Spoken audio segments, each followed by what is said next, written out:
appreciate that. So I can see that you are part of this session. Yeah, I've been to Arequipa, I think in June or July. I don't remember exactly when, but I went to different language centers, schools, universities there.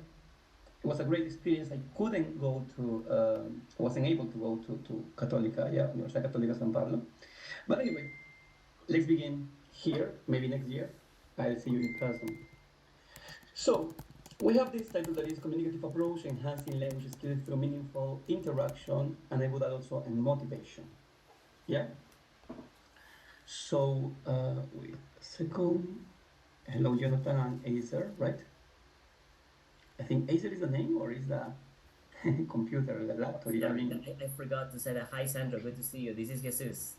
okay, yeah, I said like, wow, what a coincidence. The name like the laptop, yeah, like that. Sorry about that. Right, no words. This is Jesus. So, You know, okay, say my friend. oh my God, Yeah, yeah, Jesus. yeah, yeah. Good to see you, Oh, Sandra. Good to all see you again. right. What a coincidence. Yeah. All right, just to say no, yes, it's nice to Of see course. you. Good to see you, my friend. Good to see But you. I cannot see you, in fact, yeah, but it's nice You to will. know you. You will in a while. Wonderful, Let me just fix wonderful. my camera. Yeah, all right. So this is our aims for this lecture. As you can see here, we have to define the communicative approach and explain its key principles, to discuss personal and professional experiences that influence our decision to become educators, to review effective strategies for fostering the development of the four language skills, explore practical approaches for motivating students in language learning contexts, analyze Gardner theory of multiple intelligences and its implications for language teaching, reflect on our own learning experiences and identify strategies that supported our progress, and finally to examine the key conditions necessary for effective language learning. Okay? I just read quickly because I don't want to go deep into this in this moment. Yeah? I'd rather do it together with you, yeah? So now, oh, I want you to think and share this, yeah? If you remember a teacher who inspired you to choose this profession, I mean, perhaps not necessarily a teacher of English, maybe yes, it was already, no? Or maybe another um, subject that you said, oh my God, this is a great teacher and I would like to be a teacher someday. Anybody, please, that can answer this question? Come on, feel free to participate, ladies, gentlemen, colleagues. Mm, mm, Claudia, Sherwin, Alejandra, Angelina, Cecilia, Diana, Elisa, Emily, Hortensia, Jesus, Jonathan, Micaela, Milagro, Rafael, Romina, and Rosa, and also Winston. Those are the ones that are here today. Anybody that want to share, please? Okay, I can see Sherwin. Come on, Sherwin, go ahead. Can you share your experience? mhm. Your mic is on, but we cannot hear you. Sandra, I think it could be me. Well, Yeah, go ahead, please. I think we both have the same inspiring teacher, Timothy. Yeah, Okay, okay. yeah. He's a great teacher, great leader, so great coach also. So Absolutely. yeah, he inspired me to keep going. You know, keep studying, and precisely not to choose this profession, but to keep having the profession and to And keep to grow. igniting. You know, it's like sometimes teachers just want to have the TKT and say, okay, that's fine, I got a certificate. But Timothy also helped us to believe that sky is not the limit. So Yeah, keep yes, studying. Yeah, we I think we both share the same teacher. So absolutely, absolutely. yeah, Yeah, yeah, he he's the one. inspired me to do the Delta, right? And then I met his teacher, that is Orlando, and he inspired me to Oh yeah, yeah. do He was my teacher too. Yeah, yeah. Delta 2 and 3. Yeah, so that was awesome. Yeah, that's true. Beautiful. Yeah, they both are great teachers. Now, a question that is the opposite. Can you recall a bad teacher? I put it, in quotation because it says perhaps it was their level of English or maybe their attitude. Anybody here, please, that remembers, that recalls a teacher that was not that good? Mm, So, Jesus, Rosa, Claudia, don't be. Shy ladies, gentlemen, please. Rafael, Cecilia, nobody? Nobody wants to share?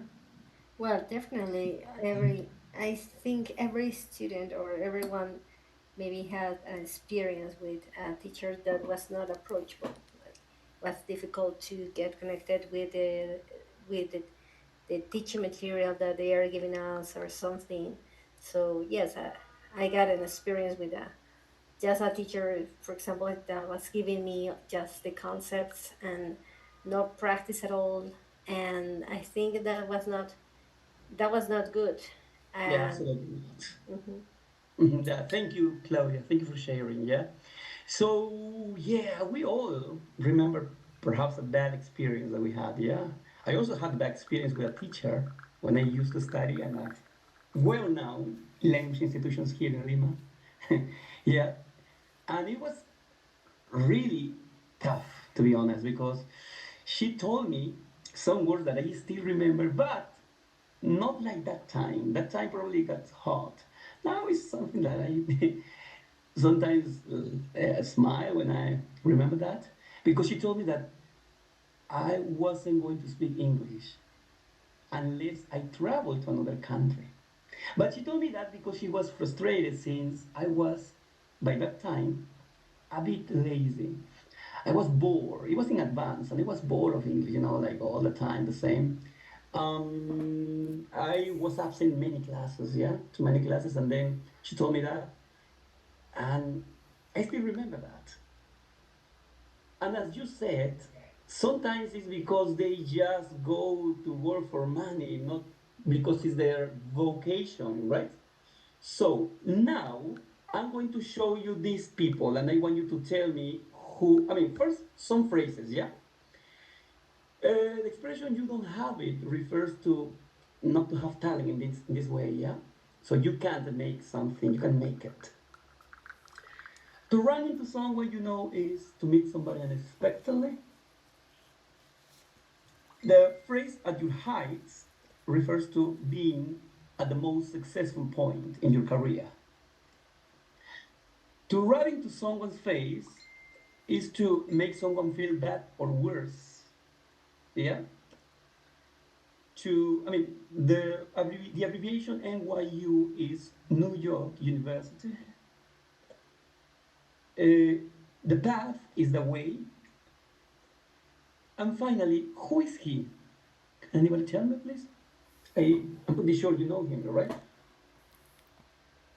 Come on, you can activate your microphones or you can use the chat. But I want interaction, ladies, gentlemen. Who is he? Somebody's here? Thank you, Brad, said Alejandra, yeah? So you mean Brad Pitt, yeah? Thank you, Jonathan. And what about this guy? Who is he?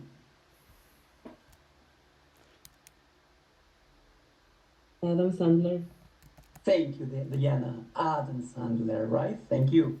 So, you know them because they are very popular, very famous actors. They are celebrities. Um, I'm going to share with you a short video about Brad Pitt interviewing Adam Sandler and talking about one very interesting story. If you have seen this before, no worries, but I want please to share this with everybody because it's about one experience that Adam Sandler had when he was starting his career as an actor with a teacher, yeah, that invited him over a beer, yeah, to have a beer. But the main point was not that. The main point was to say something, to tell him something. So please listen up. May I have please your attention so you get this. Come on, let's concentrate and let's watch it. Everybody, let's focus. Favorite Adam Sandler story. You were at NYU, Yes. and it was an acting coach, I believe, or acting professor. Acting professor, yeah. Okay, and he said to you, he said, "Oh, I want to take you out for a beer." Is this how he took you out for a beer? Yeah, something like This is that. this is what I'm told. He took you out for a beer. Right. You guys went to a bar, Right. and he kindly said to you, Yes. "Think about something else. Exactly. Listen, you got a heart, but you don't have it. You don't have it. Yeah, and right. Choose another path." this is why it's my favorite Adam Sandler story, and I think it says a lot about it. That you ran into him at the heights, you know, when you're getting the ultimate payday, Right, you're with a right. bunch of friends, and you Right. run into him out at a bar. Yeah. And anyone would think that's the opportunity where you go, you know, you rub it in his face. You said hi, and you introduced him to your friends, and you said, "This is the only teacher to ever buy me a beer." I know the last part was very quick, yeah, but I got the feeling you got the message, right? Instead of rubbing it, because Adam Sandler was a famous actor by that time, yeah, he prefers to look on the bright side, let's say, not the positive thing. And said he is the only teacher who ever buy, yeah, or bought me, yeah, a beer. Yeah. So can you imagine we, yeah, getting that message, like to see the positive side, even in negative situations, would be great, yeah. However, most people focus on the negative things, and that is why we have to be careful about what we tell our students. Yeah, remember that, please. Now, Favorite Adam Sandler. let's talk about CLT, communicative language teaching, or the communicative approach. As you may know, this is a method of teaching languages that focuses on real life communication rather than just memorizing grammar rules or isolated vocabulary. In other words, they focus on the use, the meaning, instead of focusing on the form. And the same happens with vocabulary. When it comes to talking about lexis, they don't teach you isolated words but in context. And we're going to see the key principles here, the key features. So it focuses on communication. It uses a lot of TBL, task-based learning. It's a student-centered approach. It uses also authentic materials for the four skills. And fluency is more important than accuracy. So fluency over accuracy. Now, let's talk about this, please. But you are going to help me. Claudia, can you please read this? Sure. The goal is to use the language effectively in real life situations. In other words, it focuses on the meaning over form. Wonderful. As I said before, meaning and use over the structure like subject, verb, complement for a present simple. They say no.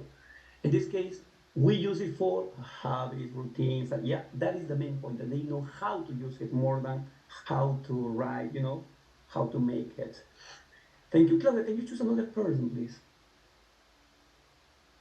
Mm, I think I would choose Winston. Winston Solis. Can you hear us? Are you there? Come again, please. Thank you. I want you to read this that says task-based learning. Can you read, please?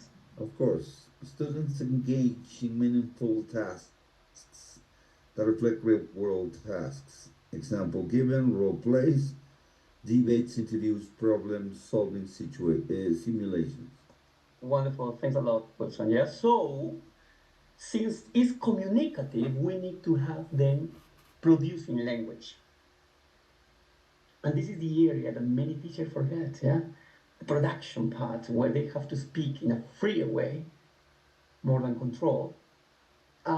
Just to give you example with role plays, debates, interviews, problem simulations, etc. Yeah? Okay, Diana, can you hear me, lady? Please, can you read this part? Sure thing. Um, a student-centered approach. Learners take an active role, while the teacher acts as a facilitator rather than just a lecturer.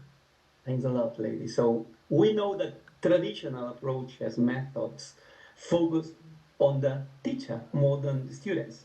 In this case, CLT focuses on the student. They are the, let's say, main point in the class, the main character. Yeah? Okay, Diana, please, can you read? Sorry, can you choose another person? Oh, Of Diana. course, I choose. Eeny, meeny, mo. It is big. Please. Um, um, Alejandra. Yeah, Alejandra, can you hear me? Hey, Alejandra, I think she sent a message or what? Yeah, she has problems. So no worries. Jesus, can you please read this about authentic materials?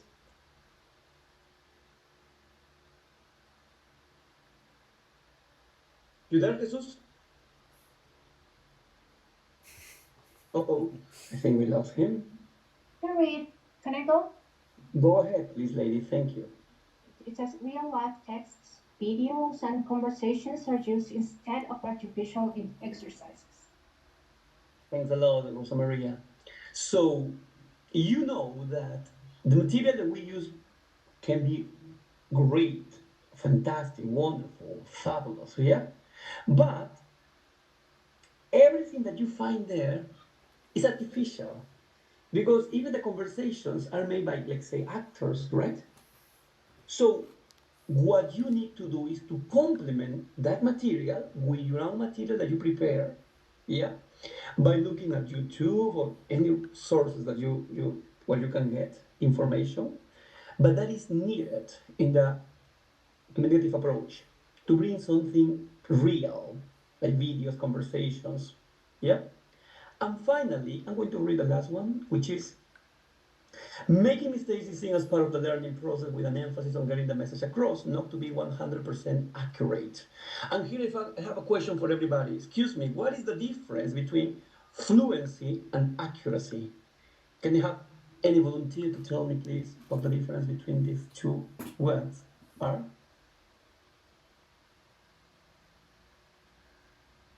What are some differences, or maybe one different? Anybody?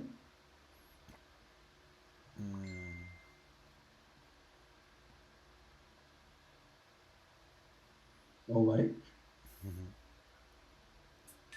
I don't Well, think I shy teachers here, right? Okay, go Yeah. ahead, Diana. okay. I will say that fluency is when they can continue speaking. Doesn't matter if they choose the correct words or not. However, accuracy is going to focus a lot more on the use of the correct words and the correct phrases and the correct grammar in all of it. Nice, good point. So imagine the agenda that you ask your students.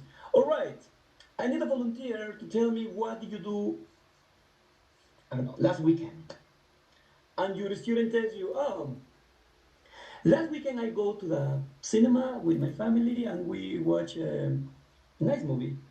Then we eat, I don't know, my favorite food. This student has fluency or accuracy? Oh, fluency. Accuracy is it is he or she spoke naturally, Mm-hmm. Yes. but with many mistakes. No, go and watch, eat. Yeah, Mm-hmm. typical. Yeah, they speak in present instead of past. But imagine that another student wants to participate and say, "All right, last weekend I went to the beach with my brother. We um, played um, and then we ate in a good restaurant, a fancy restaurant. This student has fluency or accuracy. Accuracy. It's 100% accurate. Yeah, didn't make a mistake. But terrible at fluency. And it also happens. Yeah, Mm-hmm. thank you, Sherwin and Rosemary. Yeah. So that is the difference between fluency and accuracy. And in this case, communicative approach focuses on fluency. They don't care if they make mistakes. Yeah, I mean, we as teachers don't care about that. We care more about that. I mean, the fact that they need to speak naturally, because the majority of approaches focus on accuracy. They want them to, I mean, not to make mistakes. Now, don't misunderstand me. I'm not telling you. I'm not saying that they can make any mistakes and that's it. No, you have to point out only the ones that are the most important according to their level. Yeah, but you don't need to interrupt every time. And if you want to correct almost all or maybe all of them, okay, but maybe at the end you take notes and then at the end you give feedback. Yeah. Okay, now that we talk about CLT, you have any questions? Please feel free to use the chat, to raise the hand, to open your microphone. Yeah. I love this quote because it helps me to make my lessons more engaging. And it's a phrase by Rudyard Kipling that says, I keep six honest serving men. They taught me all I knew. Their names are what and why and when and how and where and who. In other words, every time that I make a lesson, I prepare my classes, I have to think about what I'm doing, why am I doing it this way, when can I use this, how can I improve this, where and who should I use this lesson with? Yeah. So that is to promote critical thinking and also to reflect on our own learning. Okay, now I like to start with TPR. I'm pretty sure that all of you know that TPR is total physical response. And this is something that we can do in different ways.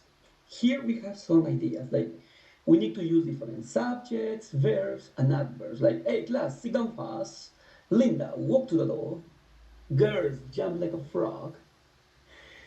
Especially if you teach, I don't know, I know that you teach at university, but in case you have, as in the language center, teenagers, you need to use it a lot.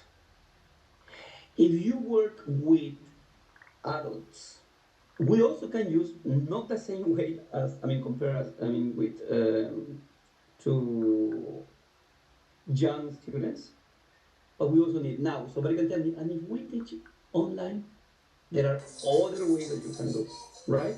But with cameras on, that is with cameras on, like, I don't know, with charade, with, yeah. The thing is that here, I like to talk about action-based story reading. When we work reading, we need to find different ways to make this more engaging for them. One way can be by doing this.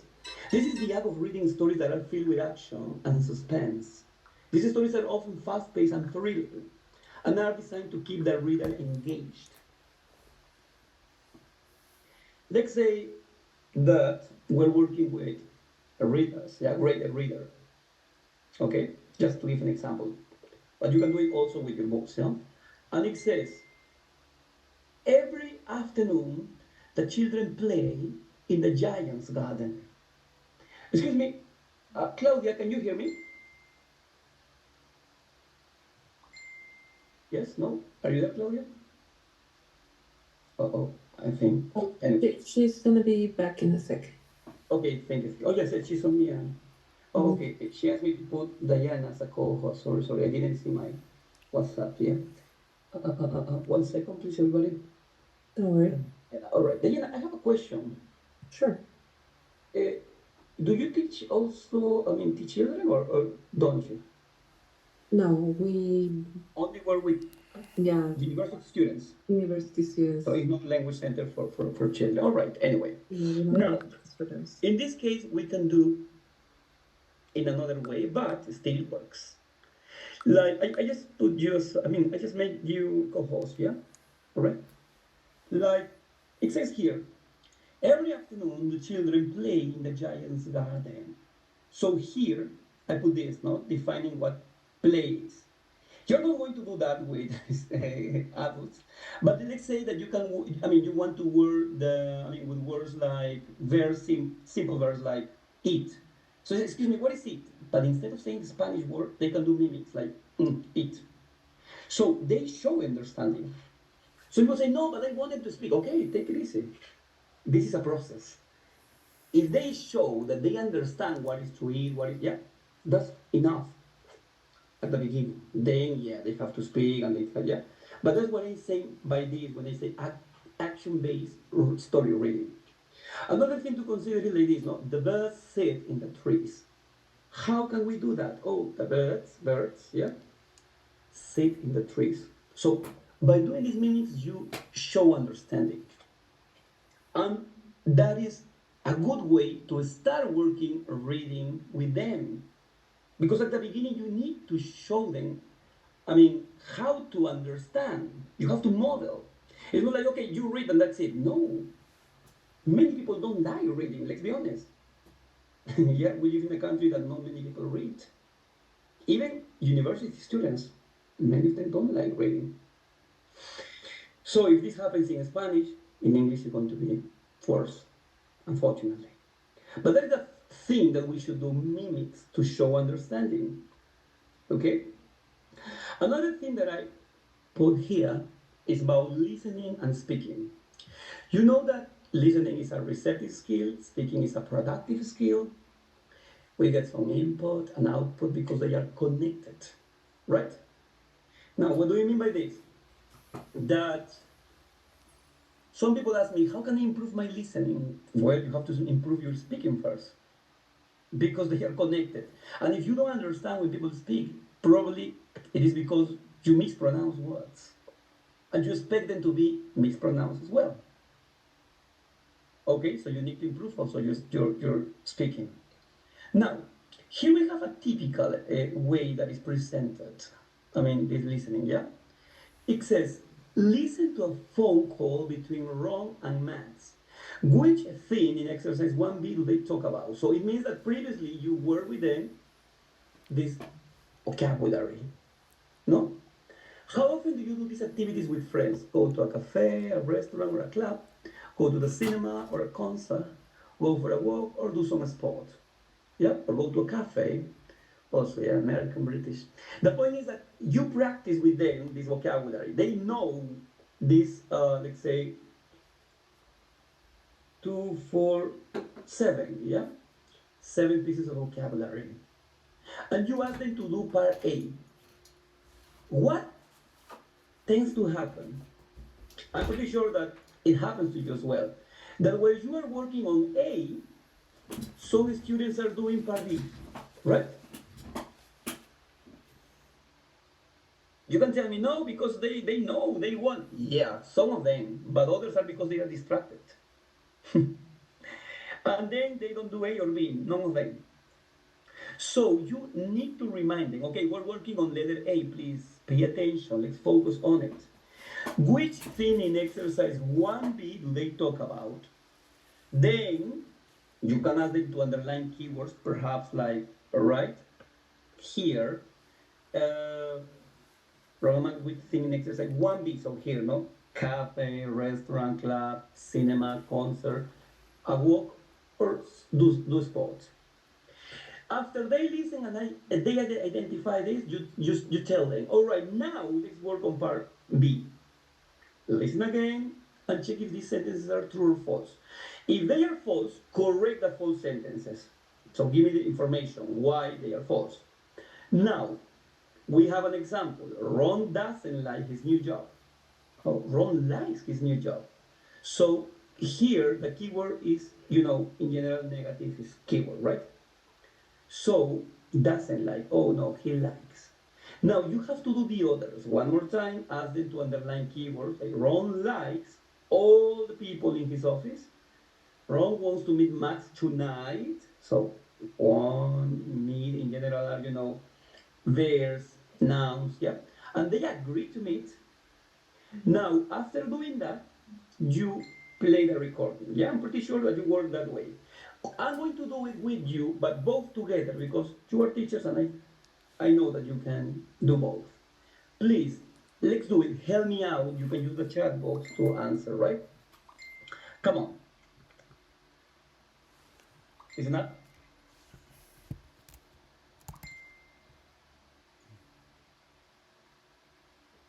Unit 3, Recording 5.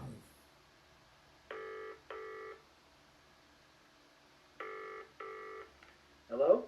Hi, Max. It's Ron. Oh, hi. How are you?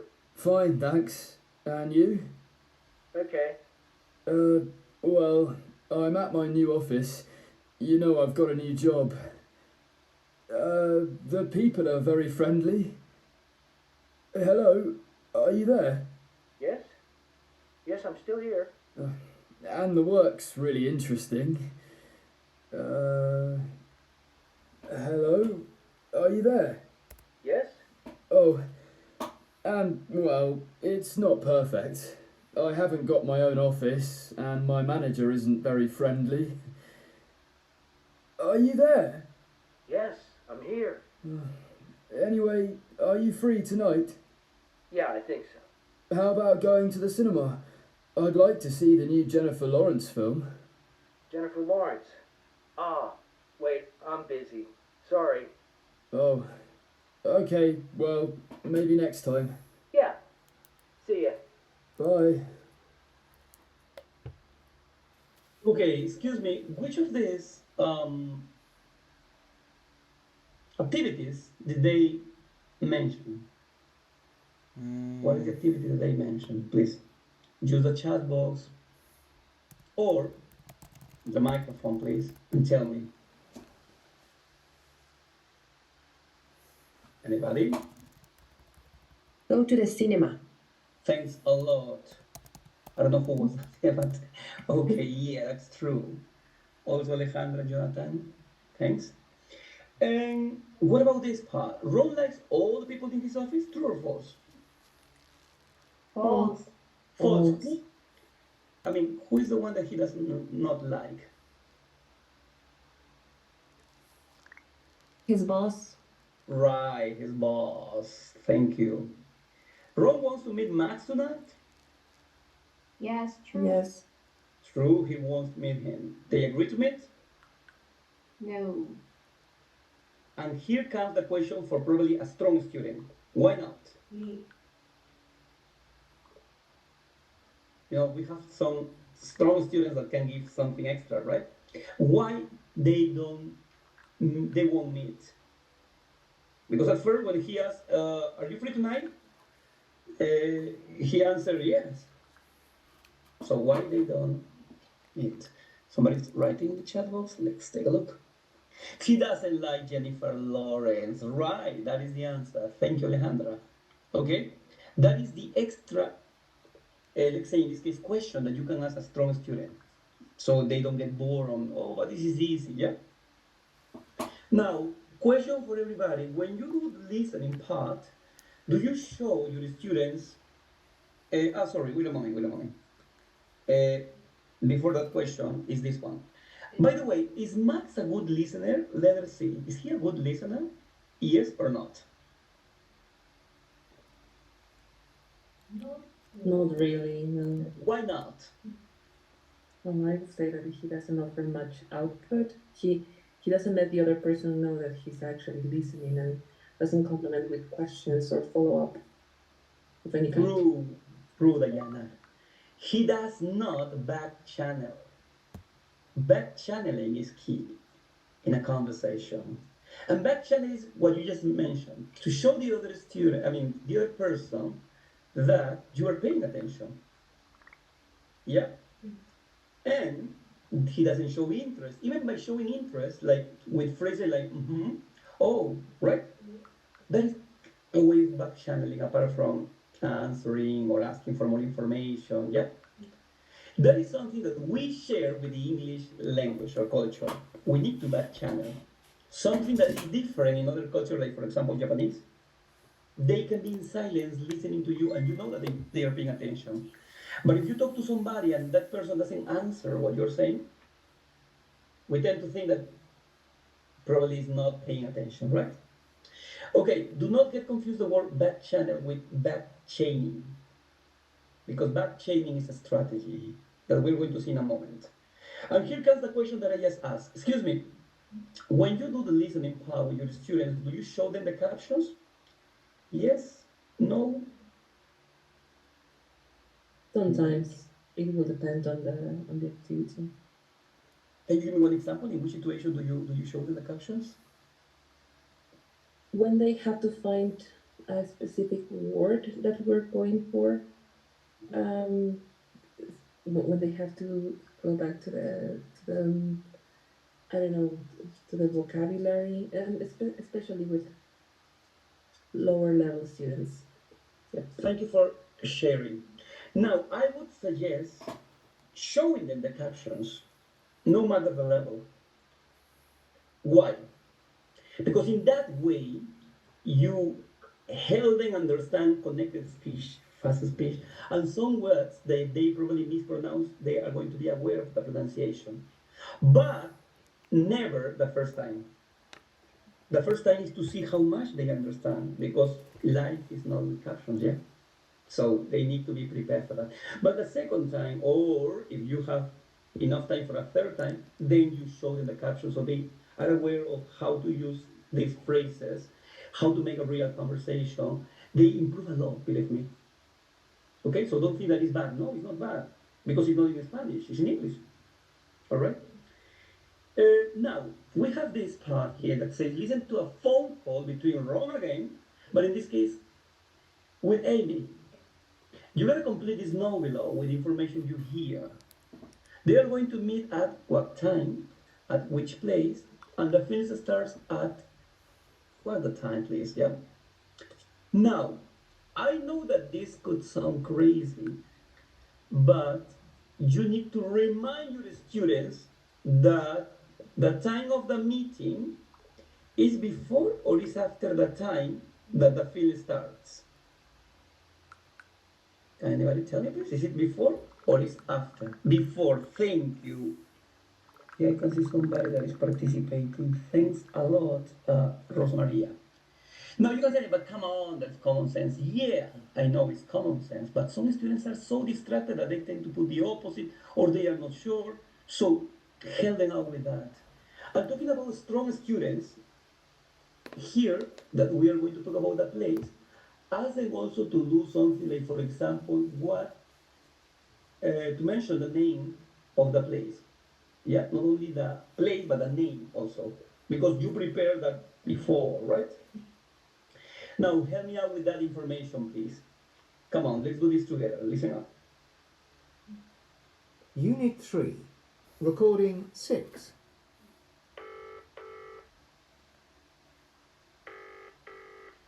Hello? Hi, Amy. It's Ron. Oh, hi. How are you? Fine, thanks. And you? I'm okay. How's your new job? Good. The people are very friendly. Uh-huh. And the work's really interesting. That's great. It's not perfect. I haven't got my own office, and my manager isn't very friendly. Oh, that's a shame. Yeah. Anyway, are you free tonight? Yes, I think so. What would you like to do? How about going to the cinema? I want to see the new Jennifer Lawrence film. Sounds good. Where's it showing? At the ABC in town. Okay. What time does it start? Let me look. The film's at 6 o'clock and at 8:30. What time's good for you? I finish work at 5, so 6 is good. Right. How about meeting at 5:30 at the cinema? Yes, that's fine. Great. See you there. Yeah. Oh, how about asking Max? You call him. Okay. Bye. Bye. Really nice. Excuse me. They meet at what time?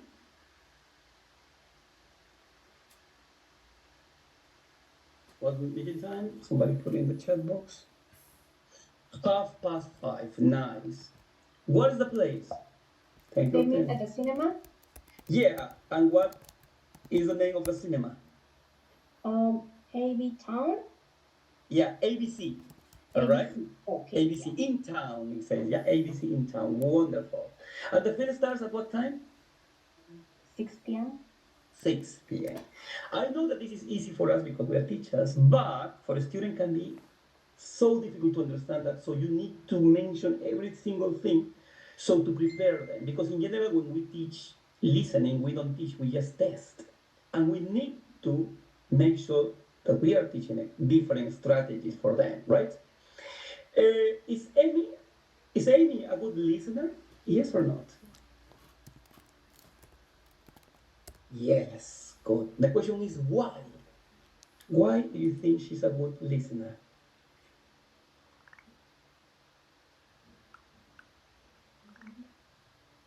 Anybody tell me why in the chat box? Opening your microphones.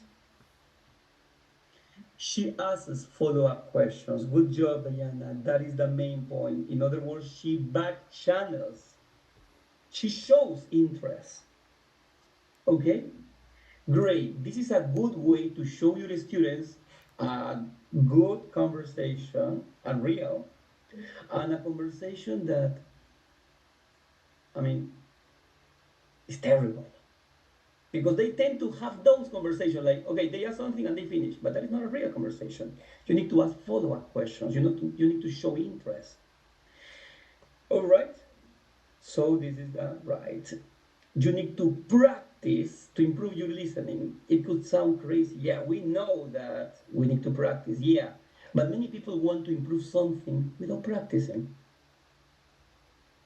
They only get, open their books when they have classes, but when it comes to practicing at home, they don't do that. So that's why I put this. Now we talked about listening, a bit of speaking, well, reading, sorry. Now I want you to take a look at this. How to use the CLT in our lessons. Talking about speaking, when you ask your student questions like, you like English? Why do you study English? Do you think English is important? Tell me. They tend to give you full sentences, long answers, or brief, really short?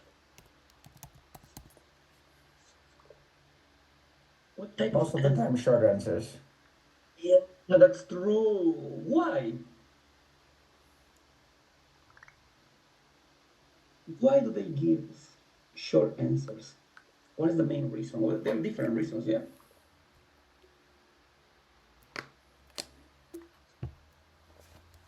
So, I consider you answers for answers. Diana? They don't want to make mistakes, or yeah, Nice. they don't That's want to. one reason. Nice. They don't feel confident. Marlene, that's good. Yeah. So they are afraid of making mistakes, don't feel confident enough, right? True. Now, but let's imagine that now your students are confident after, you practice different ways, different strategies. They learn, they are, they are developing their speaking. They tend to say something like this, no? My English skills, in my mind, is like a T-Rex. But when I speak, gosh, it's like this popular game that we probably once played in Google. And that happens because we focus too much on other skills, but we don't practice much speaking or in a way that they can be more fluent, as we said before. Yeah?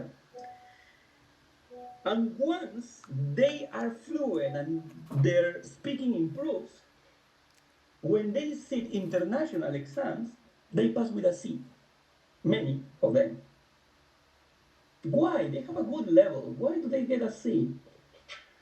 If you think about it, it's because when you have a international exam, they also need to use expressions to sound more, let's say, to show that they have a high level.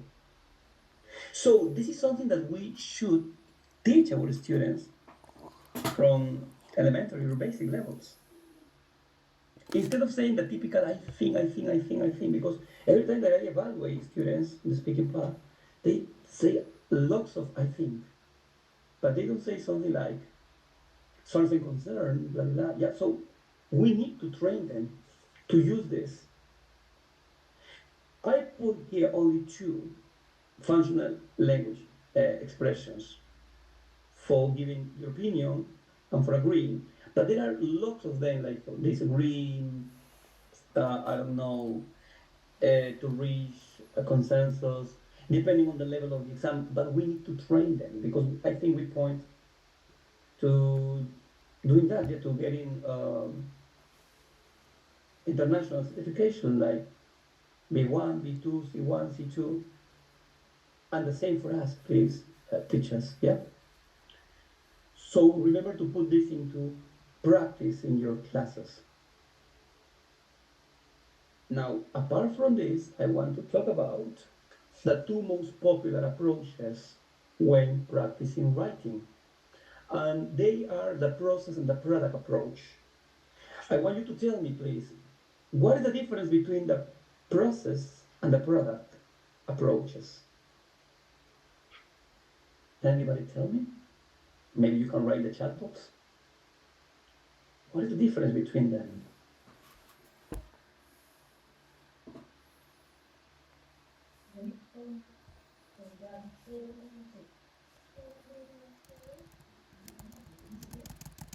Hmm. I suppose some of you are writing. Hmm.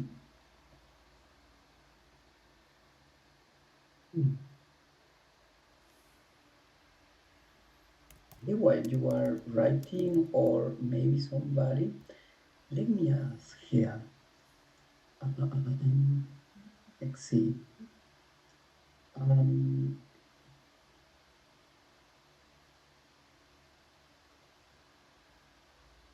so, Milagros, can you hear me? Are you there? Milagros Cuadros? No, lady? Yes, yes, good evening. I Okay. am here. Hello, lady. Only one question. Which of them do you use Yes, more sorry. often? You use the process or the product approach? Sorry, can you repeat the question? Repeat. Which of them do you use more often? Do you use the process approach or the product approach? Mm,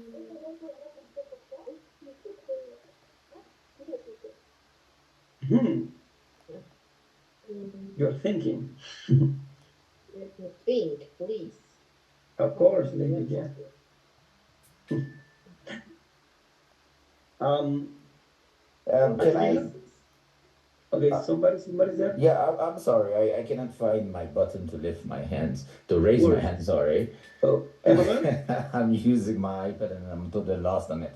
Okay, what I see here is the process is formative. Yes, meaning that students are in the process of learning the correct structures and the way to be coherent in their writing process. While the product is the summative.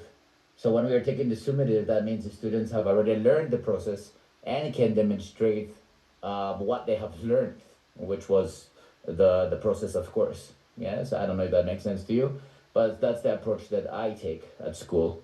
You have the formative training, and then of course the summative to see whether the students have reached the level you want them to reach. Nice. Interesting. Thank you very much, Emmanuel. I saw that Angelina also raised a hand. Are you there, lady? Yes, yes, I'm here. Thank you.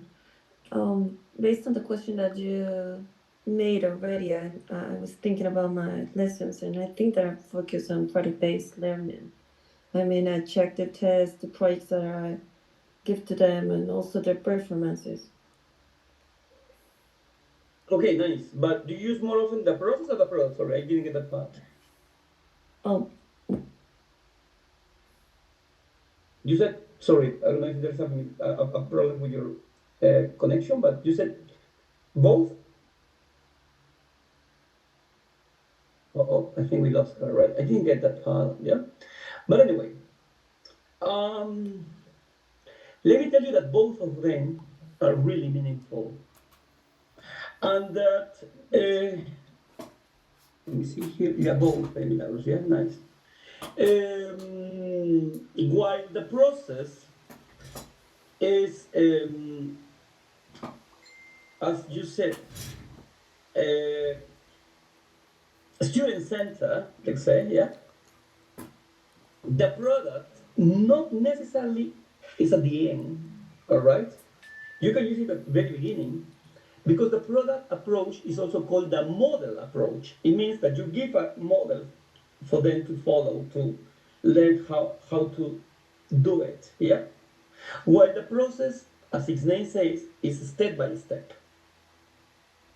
So both of them are really important. And as far as I'm concerned, the ideal thing is to use both, sometimes together. All right? Because you tell me, no, but the process is the modern approach and the product is the traditional. Yeah, but it doesn't mean that because it's traditional is bad. There are some positive aspects. For example, the product approach is time saving. If you're going to teach, how to write an essay, by showing them a model, you will save lots of time.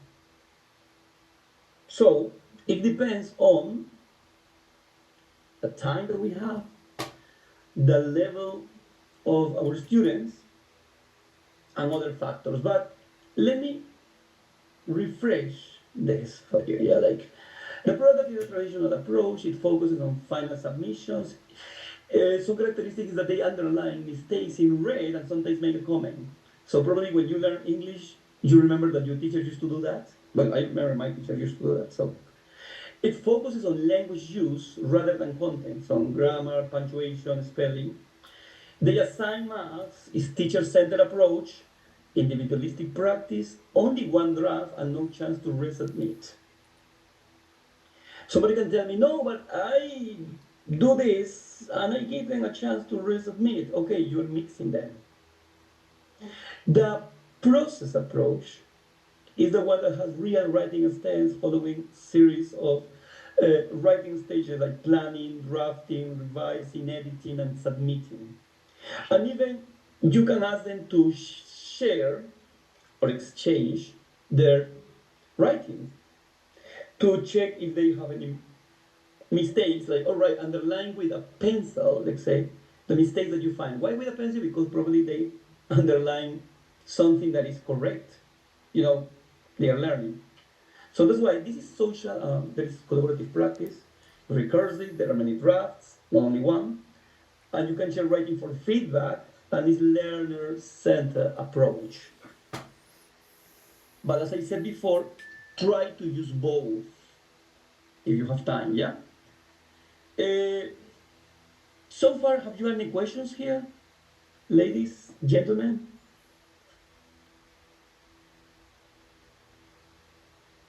No questions?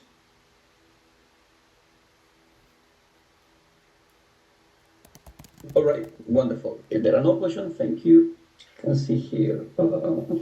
Now, I want to go to something that I put here because I want you to remember also this. How different this approach is from traditional methods. Traditional methods and communicative approach. Traditional methods focus on grammar rules, but the communicative approach focuses on real communication. Traditional methods have a lot of memorization and repetition when really, and in this case, there is interactive speaking and problem solving. Yeah. So in this case, you like just give the example of drilling sentences, right? And also is more spontaneous communication. Traditional methods are teacher-centered, communicative approaches, student or learner-centered. Traditional methods have limited speaking practice. The communicative approach has lots of speaking practice. Finally, traditional methods have isolated vocabulary lists. On the other hand, the communicative approach has vocabulary in context, and you practice with daily situations. Okay, now, let's see, somebody wrote in the chat box. No worries, Alisa, yeah. Now we're going to talk about this question. Can anybody tell me why can we have this?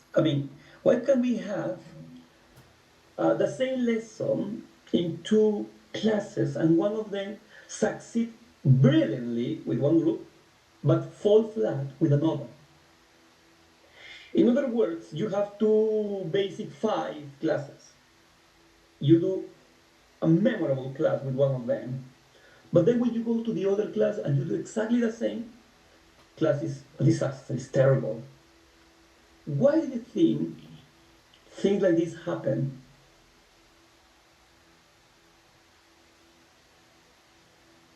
Anybody, please? Why I are guess these? by yeah, sorry. I guess by because first we all are different. We Mhm. learn visually, writtenly, orally. We learn in different ways. So while it works for one class, it might not work for the other class, and a teacher have to see that and see how their students are and adapt lessons depending on the ability of their students. Yes. Very good point, Emmanuel. So many teachers tell me, it's because students have this problem, they're different, all the time students. I mean, could be. But the main, let's say, reason is because teachers don't have a plan B. And we need to be, aware of that it can happen, and we have to do something different. Yeah, I can see some people writing in the chat box, let's see. They have different learning style. What you mentioned at the beginning. Good job, Diana. Different types of students, different levels, they are not engaged, and we're all trying to adapt to the content. Nice, wisdom idea. Haha. So here comes this that I said at the beginning. Howard Gardner and his multiple intelligences, all right? How different are our lessons? That's the question. Excuse me, how many different multiple intelligences are there? Do you remember how many multiple intelligences are there? 5, 6, 7, 8, 9, 10, 11. 7, says Claudia. What about the others? Thank you, Claudia. Do you remember? 8, says Jonathan. Does anybody say 9? Like in an auction? 7, 8. Nobody says 9, 10, 11. 8. All right. So, you're right. It used to be 8. These are the 8. I said used to be because now they consider more. You know, everything changes, yeah? So, here I'm going to show you that we have logical or mathematical, visual or spatial, kinesthetic or physical, auditory or musical, interpersonal or emotional, intrapersonal or solitary, naturalistic, verbal or linguistic. These are the 8 that you can see here. But now they talk about others like existential or spiritual, pedagogical, and even technological 11. But let's talk about these 10, yeah? Let's talk about these 10. Imagine that you are going to teach the present progressive, the present continuous. Excuse me, how can I focus on logical or mathematical students? How can I teach the present progressive, the present continuous to this kind of learners? Logical or mathematical? Any ideas? Maybe somebody tell me numbers with numbers. Yeah, but any other idea?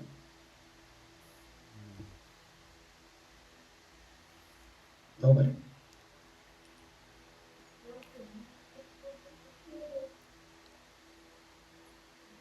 Okay, I help you, yeah, because time flies. It's not only about numbers, but these are the students that when you tell them that the present progressive has subject, well, everything, no? All of them have subject, or most of them. But we focus on the verb to be plus what? Verb to be plus, help me out, what is the present progressive or continuous? The verb to be plus ing. Nice, Claudia. The present participle or the verb plus ing. So the students that understand that immediately are the logical or mathematical.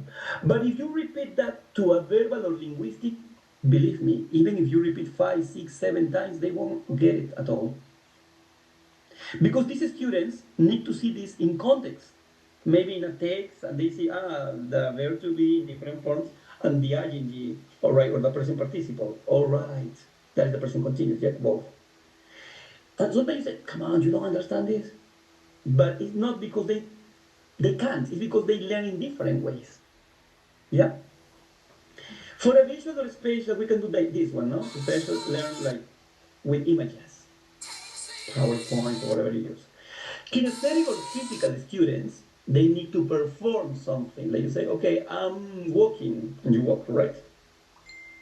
Auditory or musical can be with songs. You know, Lemon Tree is a popular song for present continuous. But even with the recordings, they get this easily if we tell them there is present continuous there, right? They can get. When it comes to talking about interpersonal and intrapersonal, I always give this example. When they have to do an exercise completely with the present continuous, sorry, intrapersonal are the ones that work individually in a very good way. And then you tell them, please, now that you finish, compare your answers. Oh, interpersonal now. Yeah, because they're working together. Finally, what about naturalistic? How can I work with naturalistic students? What can I do for them? Any ideas about the present continuous? No ideas? Maybe have them recite a poem and point out the grammar within the poem, a story,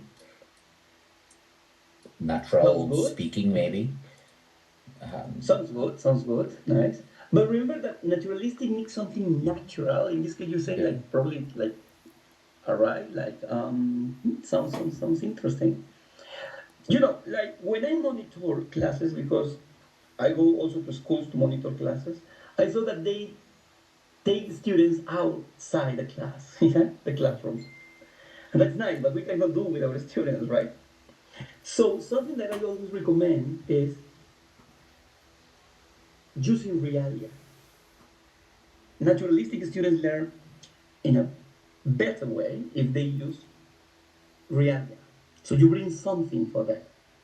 Even if you're using, let's say, flashcards, you can give them. They can touch it, they can see it, yeah? That is one way. Now, in the case of the person continuous, you can tell them, or even like, okay, one student, if you're working in a face-to-face class, let's say, probably to see what's going on Recording outside, stopped. And they can, what's that? All right, and they can see that, because 1 hour, I think, no? And they can see what is happening outside, they can tell you, but that moment of going just to the door and to see, you see, that works for them a lot, believe me. Now, what about existential or spiritual?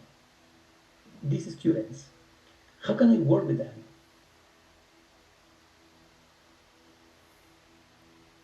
It sounds like connection with God, no? Existential or spiritual. But in this case, I'm talking about metacognitive process. So, just 2 examples. When you finish your class, you ask them, all right, what did we learn today? The students who participate and give their ideas about what they have learned, those are students who are existential or spiritual, who have this power develop and learn in that way. Or the other example is at the beginning of the class. Sometimes, well, it happens to me, I don't know if it happens to you, but sometimes I have many classes that I don't remember in which part I stayed in this class, no? Let's say. And you ask them, excuse me, what did we learn the last class? And they tell you, like, all right, we learned this or that about the last class. Those are existential, all right, or spiritual students. Finally, pedagogical are students who are potential teachers, but unfortunately, most of them choose other careers. But they are the ones that when you ask them to work in groups, they say, hey, you didn't understand the word, I help you. It's like this, so they start teaching others.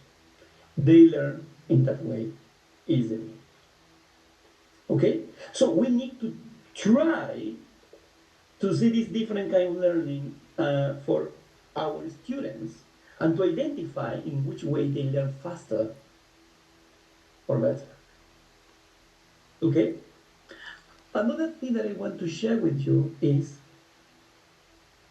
when we assess, sometimes we demotivate students. But why? Because the way we assess is the same for all of them, and we shouldn't assess that way. We should find ways to assess our students. Let me show you this. Rosalia, can you hear me? Is your microphone working, lady? Yes, of course. Please, can you read this about our education system? Our education system. It says for a first selection, everybody has to take the same exam. Please climb the tree. Yeah, let's imagine that this is us, I mean, our teacher. I mean, yeah, we are the teacher here, and these are our students. They have to climb that tree. Excuse me, who is going to get the highest score? Which of them is going to get the highest score? I guess the one that is best at climbing trees. So, which one? The monkey. Monkey, yeah. Which of them are going to get a high score, but probably not the highest, are going to pass the exam? The snake. Snake is going to drag, good job. Apart from the snake, any other? The butterfly. Wonderful, that's true. Because she's going to climb that, not exactly like the others, but by flying. We can say that using its claws, probably the lion, right? What's that? And if the hedgehog finds a way, probably can climb if this has a way to go up, no? But the elephant, the rhinoceros or rhino, and the crocodile won't make it. Now you can say, but I'm a good teacher, give you another opportunity. Even if you give them 5, 10 or more, they won't make it because this test is not appropriate for them. What I meant by this is that you need to find ways to evaluate, like assessing orally, finding ways, yeah? What if we add one more, like let's say fish? Everybody is a genius, but if you judge a fish by its ability to climb a tree, it will live its whole life believing that it's stupid. First point, the word stupid in English is not as offensive as in Spanish, please. Yeah, you know that. Second point, if we add this, let's say, student, hypothetical student, it won't make it, and what is worse, it could die. Now, talking about a student, when I say die, it means to lose motivation and to, I mean, to hate English. That happens to some students say, no, I hate English. Why? Because they had bad experiences with teachers. It happens. Okay? So think about it. Now, you know that motivation is a desire or willingness to do something enthusiastically, no? I love this quote. The past is your lesson, the present is your gift, and the future is your motivation or should be your motivation. And the verb to motivate is to give someone a reason for doing something or to be the reason for something, sorry. Now, however, if I ask you what factors contribute to student reluctance or refusal to participate in classroom activities, I guess you are going to tell me that it is fear of making mistakes, probably not knowing, yeah, not having enough input, yeah. Um, but there are different reasons why. One reason that not many people say or not many teachers say is this one. Take a look at this. The teacher says, can I have a volunteer, please? Yeah. But what happened? Can you see something strange, something weird in this picture? Oh, Professor Freud and the unconscious. What can you see in the picture, ladies, gentlemen? What's going on? Seems like the teacher is quite intimidating as well, right? So you cannot be intimidating and motivating motivated in the same time, you know. Yeah, that's true. And this bad that he has, in our cases, is not a real one. It's not like this, but it's something that probably created didn't create a good rapport with our student, and we need to find a way to create a good rapport with them. Yeah. So you need to make them feel important. You don't have to interrupt to correct them, please, especially if one student that never participated does it. Please let him finish, let him finish, or her, right? You have to use peer teaching and monitor them because sometimes they don't want to talk to you because they are, afraid or they think that we are going to laugh at them, yeah? And with their partners, they don't feel that afraid, yeah? And also, you don't have to force them to do things they do not want to do, like, hey, go to the board, if it's an in-person class, yeah? Please, don't do that. But what you need to do is to communicate. Communication is key. Talk to them. All right? Remember this, please. Communication is key. Now, sometimes when it comes to motivating them, we forget that we can use easy ways, things that you know, to motivate, but we try to focus on, I don't know, these games like Werewolf, Kahoot. Yeah, I'm not against them, but they are one way to motivate. They are different. And it is so simple that even this, excuse me, what is this? What can you see in this picture? What do we call it? We call it tongue what? Tongue twister. Thank you, tongue twisters, and they love it. Yeah, and they are funny. So there are lots of them. You should have different warm-ups. From every time you see the students are tired, yeah, you can use them. This is one that I chose because we can also learn vocabulary here, like, and you have to practice them for to model. Like, can you can can, and then they try, probably they get confused, yeah. And then you practice also that the first can is a modal verb. Okay, wait a moment, somebody's writing. Okay. The second can is a verb, and the third can is a noun. So you know that this is the modal verb to talk about possibilities and abilities. And this can is the noun to talk about the material, right? But what is this can here? We say that this is the verb. And what is the meaning of this verb? To put something in a can. So excuse me, what is this in Spanish? What is the second can in Spanish? Can anybody tell me, please? What is the word in Spanish?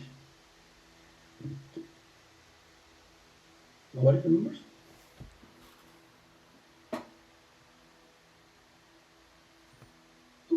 Really? Okay, help me. What is this noun in Spanish? This can here. Ladies, gentlemen, please. What is this can in Spanish?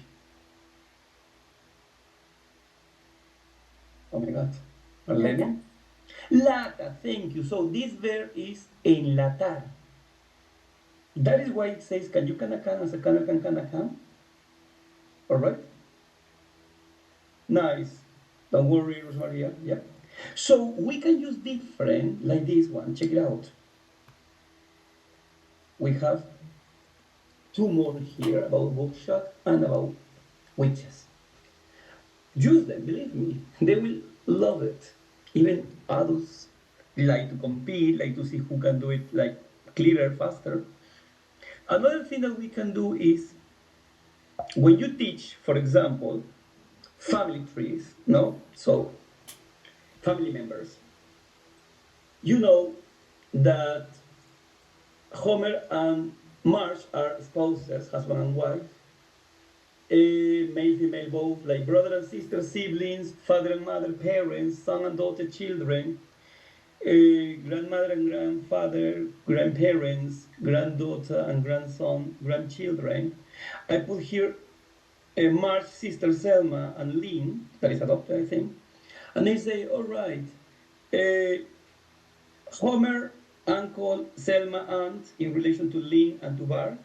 And Bar and Lynn are cousins, but in this case, in relation to Selma and to Homer, nephew and niece. And probably one student asks you, excuse me, teacher, and how do you say tíos in English or sobrinos in English? And what would you say in that case? Oh my God, I don't remember now. Let me check. Would you say uncles? Would you say nephews? No, yeah, because you know like Spanish. What do you say in that case? How do you say tíos? How do you say sobrinos in English?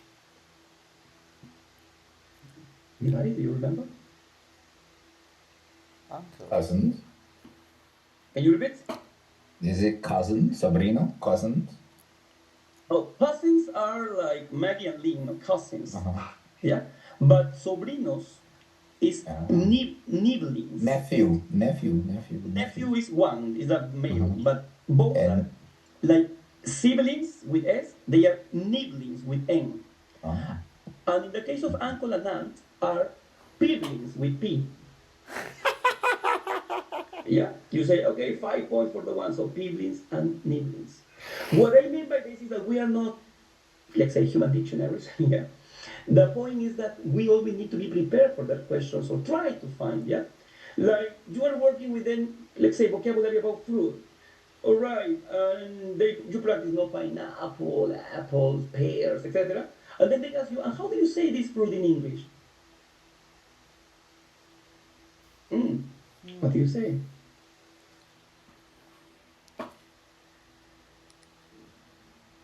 Nobody remembers?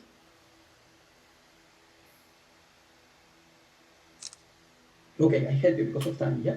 There is a sweet cucumber. So similar to Spanish, no? And what about this one?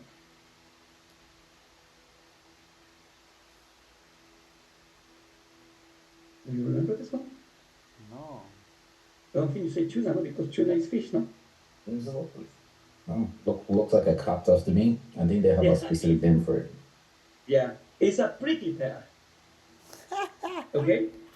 Prickly pear. Or even this one. That you can say, well, this is a cherimoya. Yeah, but also we can call it a custard apple. All right?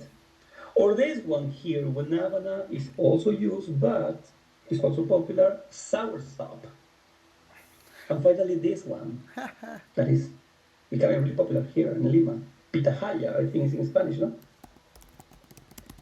So, I'm pretty sure that some of you know that this is the dragon fruit. Now, what do I mean by this? That you can go beyond the book. You can always bring something extra. Dragon fruit, yeah? Nice. Thank you, Alejandra, yeah. Okay. That is also motivating for them. You know this is a sweet potato, also called yam, in some parts in Britain, yeah? What is this, sorry? What thing is in the picture? Okay, Hortensia? An eye. Nice, thank you, I. And the verb pee is to urinate, yeah, like this one. Let it go, pee. And this food is not fried, right? This is what we call stew. Excuse me, can you help me and read this only in your mind, please? Yeah, read in silence. But tell me, what do you realize here? Read this in silence and tell me, what do you see? What can you notice?